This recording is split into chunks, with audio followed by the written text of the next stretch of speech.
Pozdrav! Ja sam korporativka Keš, a ti gledaš ekskluzivni korporativni tečaj Bolje rob nego jeftin grob. Tečaj se sastoji od 2 nekoliko minutna modula. Želiš napredovati u korporaciji, evo kako, i 3 jednostavna izbora koja te dijele od uspjeha u korporaciji. Po završetku samog tečaja sasvim sigurno ćeš znati kako upravljati svojom reputacijom u korporaciji i na kraju krajeva kako uspjeti u istoj. U sljedećih nekoliko minuta donosim ti neke od savjeta. Prvi savjet.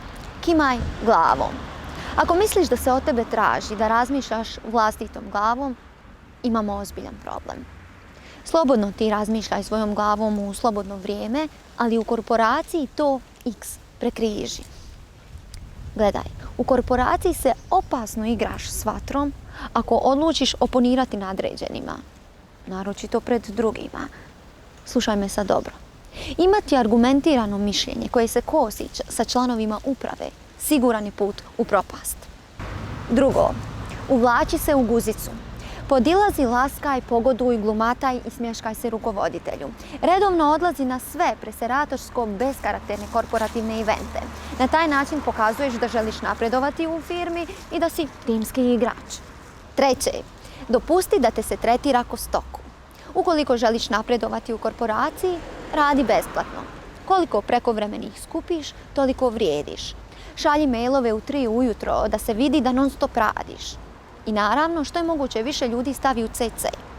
U velikim korporacijama također jako je bitno drugima dati do znanja da se radi i vikendom od doma, pa ti djeca pate, supružnik traži rastavu, prijatelji te odbacuju, ostavljaju, ali nema veze. Ne daj se i grizi. Korporativnim rječnikom rečeno, to je ambicioznost. Uz to, na zidu svog ureda velikim slovima si oblijepi i napiši: ja sam rob, sa sobom pare ponijeću u grob.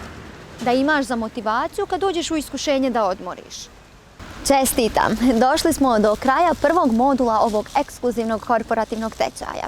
Ja sam tebe naučila kako napredovati u korporaciji, a sad bi bio red da ti meni pomogneš napredovati na YouTube-u. To možeš učiniti tako što ćeš kliknuti like, subscribe ili još bolje ostaviti komentar. Do idućeg modula, pozdrav!